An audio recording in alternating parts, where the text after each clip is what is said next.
Hello and welcome to Startup Street. I'm Shruti Mishra and with me is Arundhati Ramanan. These are the top headlines from the startup space. Home Essentials has raised 70 crore rupees in a pre-Series B round led by 361 Asset with participation from India Quotient to expand its omni-channel presence by opening 20 offline stores, strengthen supply chains and deepen its product portfolio. The firm plans to scale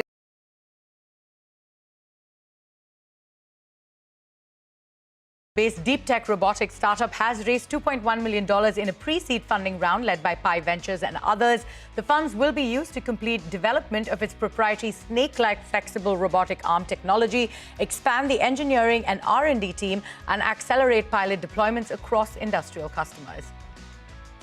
Gut Clinic, a healthcare platform, has raised $1 million in seed funding round. Currently operating in the Delhi NCR region, Gut Clinic plans to expand to Chandigarh, Punjab and other parts of northern India with a target of establishing over 20 centres in the near-medium term. Bewakoof co-founder and CEO Prabhakiran Singh has stepped down after 14 years to focus on personal priorities. He confirmed in a LinkedIn post the D2C fashion brand was acquired by Tomorrow in February 2023. Singh will remain with the company until the end of March to ensure a smooth transition. Home decor startup Libas' Chief Business Officer Lalit Mittal has left the firm following co-founder Saurabh Jain's exit. Mittal has decided to pursue his own entrepreneurial journey after spending 6 years at Libas, according to the firm. U.S. Defense Secretary Pete Hegseth issues an ultimatum to Anthropic, sets a Friday deadline for the company to comply with Pentagon's demands on the use of AI. Anthropic CEO Dario Amodei told CNBC TV18 he does not want his AI models to be used for autonomous weapons and mass surveillance of Americans. Arvind Casey is appointed as OpenAI's Chief People Officer, bringing in a veteran operator as the company navigates its next phase of rapid growth. Arvind joins multiple other Indian origin executives at the ChatGPT maker, including Vijay Raji, the CTO for applications, and Srinivas Narayan, the Vice President. Well, those were the headlines we've been tracking for you this evening on What's Brewing Today.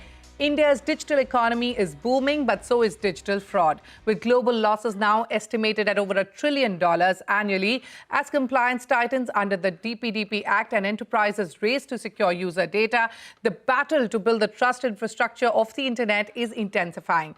Mumbai-based IDfy has just raised 476 crore rupees in a fresh funding round led by Neo Asset Management, positioning itself as a full-stack trust and privacy platform for the modern digital world. With over 500 enterprise clients and $500 million checks annually, the company now plans global expansion, strategic acquisitions, and deeper investments into fraud prevention and privacy governance.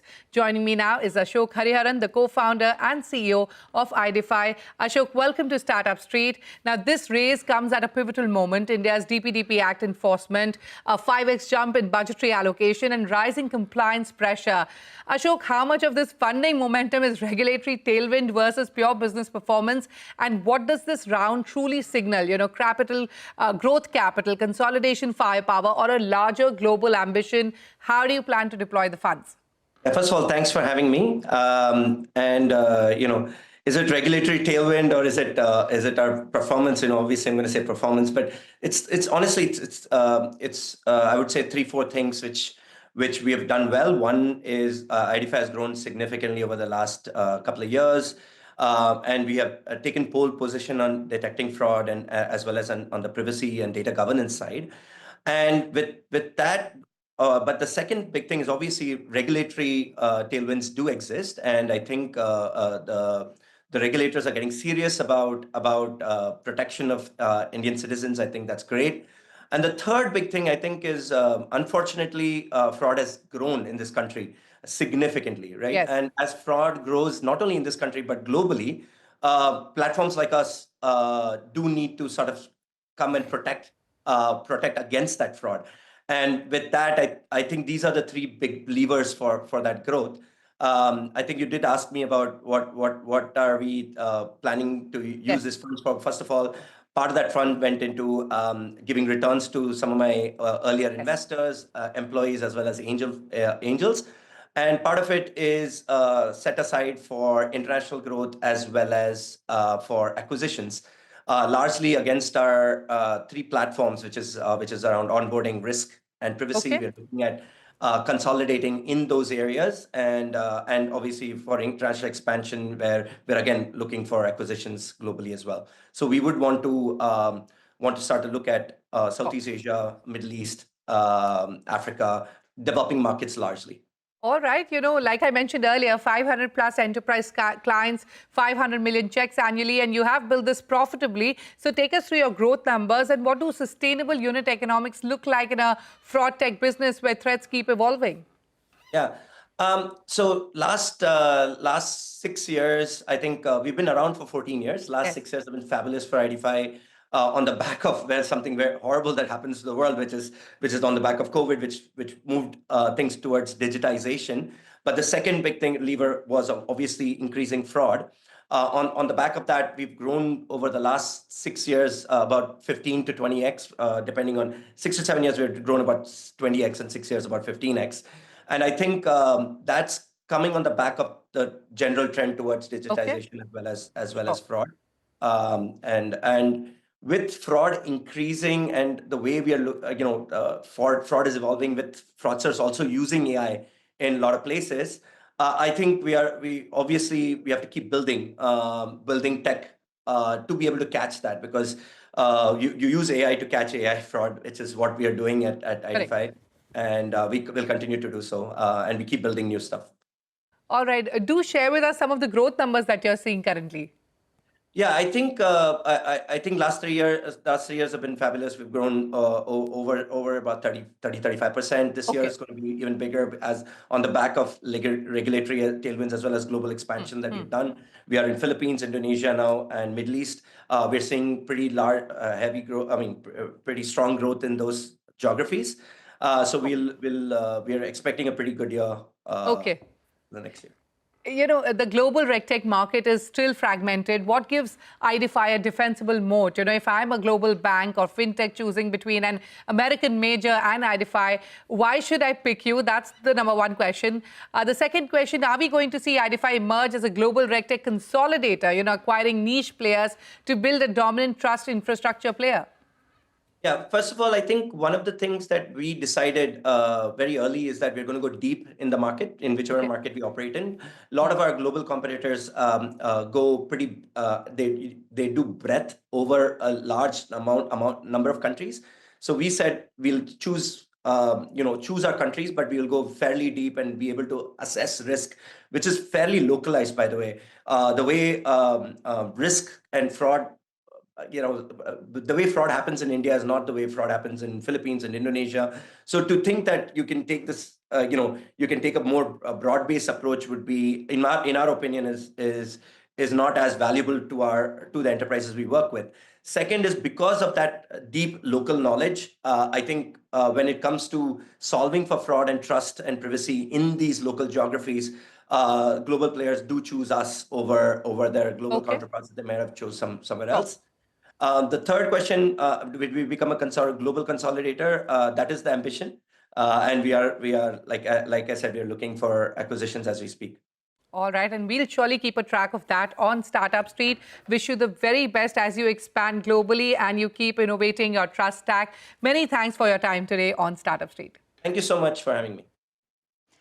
And moving on the hot seat, marketing has become intelligent, ads adapt, targeting evolves, messaging shifts in real time, but the website where intent turns to revenue has largely remained static.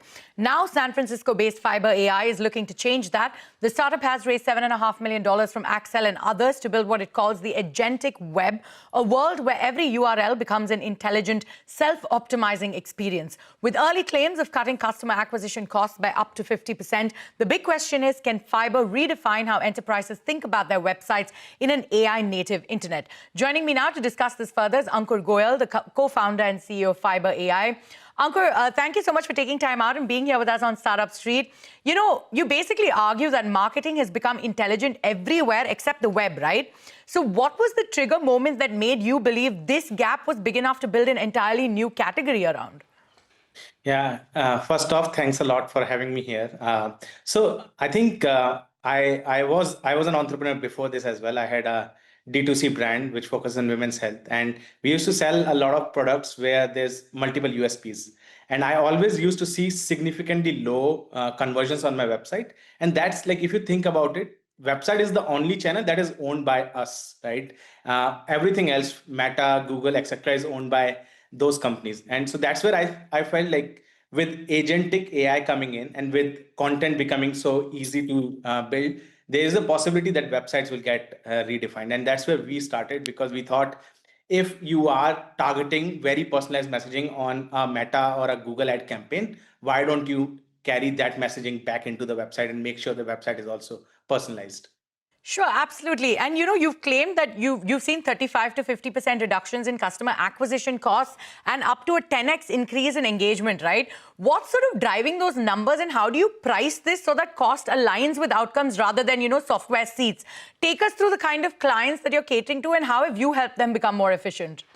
Yeah. So when we went after the client, from my experience, I would have gone for more D2C kind of customers, but we realized the large power with us comes with banking, finance, and telecom customers, and that's what like our early customers have come in from, especially both in US banking ecosystem and even in India banking and telecom ecosystem, right? Like the major drive for us is if you have each customer bringing you a lot more value. Like for example, a credit card, a customer has a high LTV, a lifetime value, versus like a t-shirt brand which have a low LTV. So we go after the customers where high LTV is there. Now for us, the reason why the conversions has been so high is because if somebody is searching best credit card for me in travel, right now most websites within India ecosystem or US ecosystems will take them to a very standard web page where it will talk about generic credit card messaging.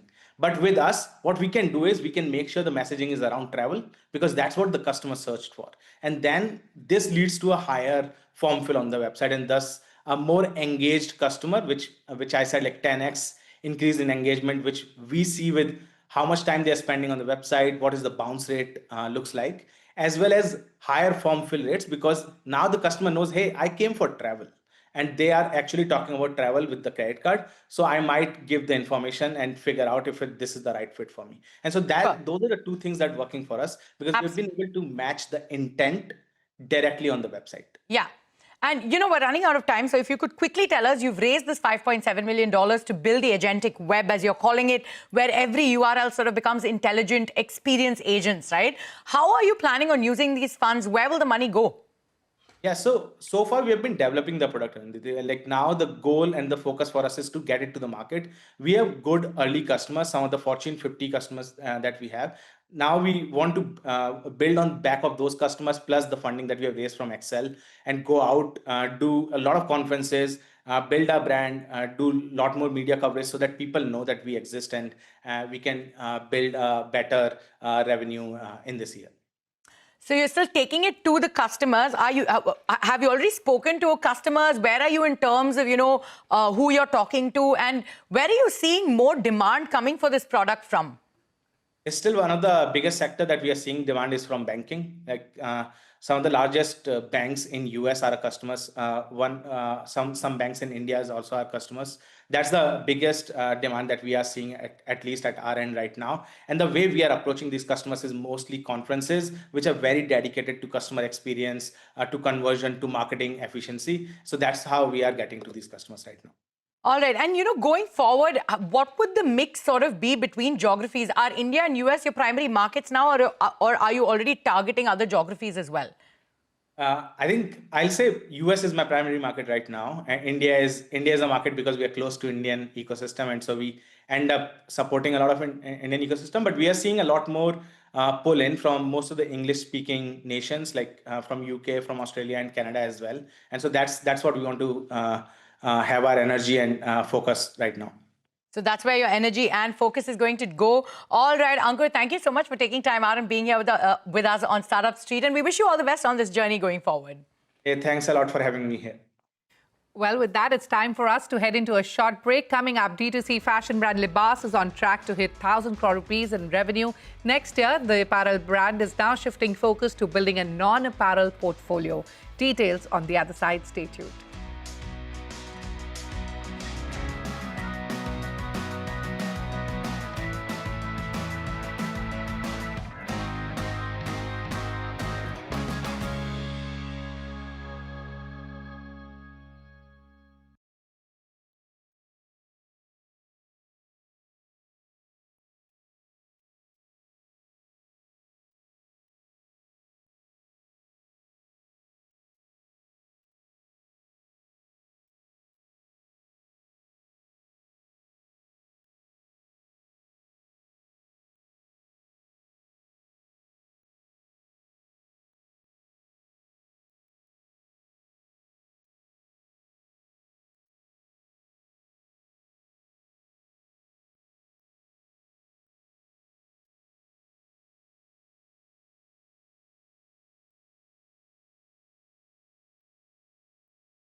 Welcome back. You're still with us on Startup Street. Libas wants to be India's first D2C fashion brand to hit 1,000 crore rupees in revenue, and it's moving fast to get there. From launching new designs every week to adding stores at a rapid clip, the apparel brand is now looking to build a non-apparel portfolio, and it started with the launch of fragrances. Shilpa Ranipeta spoke to founder and CEO Siddhant Keshwani on what this extension means for the company and its aggressive expansion plans. Take a look. So, fragrance as a category was something that we landed upon very accidentally, to be honest. Really? Okay. It was more to do with, customer feedback, because we were very personal when it comes to curating fragrances for our stores, right? We were always very particular that the entry experience of the consumer should be great. And when that happened, people started saying, we love the fragrance. How do we use it? Now, I think it's just been a 1 or 2 month old category for us. But about 30-40% of the bill cuts that we are getting, people are, picking up perfume. So we realize that it's a very good, quick checkout transaction as well. Right. Helps us increase our average bill values, average sales value, and all this. We want to be known for fast fashion because that's what our core USP is, well, right? Right. So currently, on a store level, our perfume contribution has already reached about 1.5-2%, and we have consciously decided that we will not exceed it over 3-4% because that's how much we want. But non-apparel overall, how much do you see that eventually? So I think non-apparel eventually should do about 15% of the business or maximum 20% of the business on the store. Right. I want to talk about Libas overall, the growth also. FY25, you saw about 610 crores in revenue. You're projecting about 700 to 800 for FY26. Help me understand what has really been the growth driver for Libas, especially in a hyper-competitive market. And currently, what's your average billing ticket size like, and how do you see that growing as well? See, on the strategy front, what is leading to majority of the growth is, the speed that we execute things at. We are extremely fast at, launching new designs, launching new trends, launching new marketing campaigns, and I think I would call ourselves one of the fastest in the industry. This year, we're already at a run rate of about launching 80 to 90 new designs every week, and we want to scale that up to 150 to 200. And when you do that, your repeat purchases, people are buying more frequently from you. So that's more on the strategy front. And on a distribution front, a lot of new stores opening. Like this year alone, we opened about 35 to 40 stores this year itself.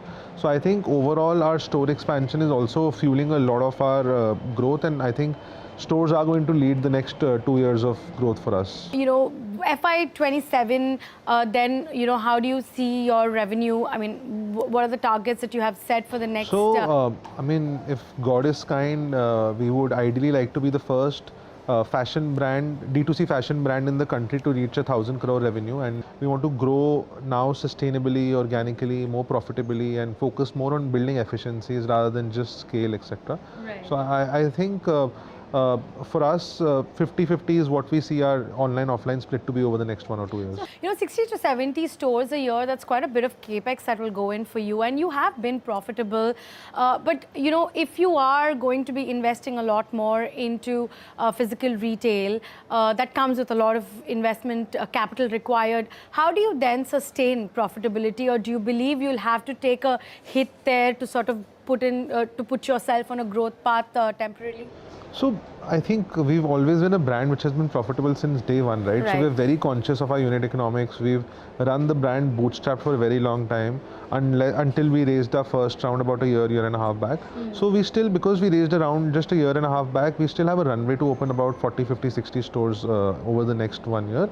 And I think because most of the stores are self-sustaining from day one itself, additional capex and all has already been in check, and if we feel that if the markets are doing well, stores are doing, and we want to expand faster, probably another round or an IPO is something that we are going to be looking at to scale up operations as well. How soon do you think you would want to go down the IPO route? So it's too soon to comment on IPO, to be honest. I think over the next 1 or 2 years, that is the eventual plan, and we are working in terms of corporate governance, etc., to kind of reach that as fast as we can. I mean, keeping fingers crossed, maybe next year, maybe a year after that. But yeah, over the next 1 or 2 years is what is the timeline that. But you're well funded until you get there. Absolutely, absolutely. Well, moving on, from expansion plans to investor returns, plenty coming in from Rebel Foods at the Founders Forum India. My colleague Madiha Mujawar caught up with CEO Ankush Grover to talk about investor plans, investor confidence and returns. Take a look. Very fortunate to have early backers like Peak 15 and Lightbox, and now we have Temasek and KKR also on the board. So I think we've raised multiple rounds because and investors being patient because we're building something which is much bigger and much bigger purpose. So I think we've raised almost series, I think G. But very fortunate to have great backers who believed in our purpose and our mission and always build to push it to right scale and right purpose. 15 years Series G funding round. So how long is the road to profitability now? How much do you have to wait, and how much will your investors have to wait for you to turn profitable? I think we are almost there. So they don't have to wait anymore. I think we're decently there, and I think as we build, I think the operating leverage is also coming into play. So I think we are pretty much there in terms of profitability, in terms of scale also. Where are you going next? So we are opening a lot of cities. We are opening Jalgaon next. We are opening Hoshiarpur. We are opening more locations in Bombay, Delhi, and all that. So I think within India, we are at 120 cities, targeted to be at least 200 cities in the next 1 year. Foreign plans? We are already in UAE. We see it as an extended market to India. So I think UAE will penetrate more. GCC is where we are right now, and I think there also we are seeing good growth. So for now, I think these are the two markets we are at. Have you been approached by newer investors as well? Yeah, we keep interacting with a lot of investors and keep getting that inbound interest. But again, as I said, when the time is right, we'll always engage and get new investors, as you said, in the whole journey. But we are very fortunate. Our investor like Peak has been with us for almost 15 years now. And a lot of investors have been up, and we have been. So how much value has been generated for your existing investors? I think last round public information is over 1.4 billion. For early investors who came in like early, I think they would have made almost 30-40x return, to be honest. But I don't know the number, so maybe we can get back. But I think the whole thesis is when you build something which is a category like what we have built, I think the journey is long, and we had those patient investors with us who know that what we are building and how valuable it is. And with that, it is a wrap on this edition of Startup Street. From Shruti and me, goodbye and many thanks for watching. More news and updates continue right here on CNBC TV18.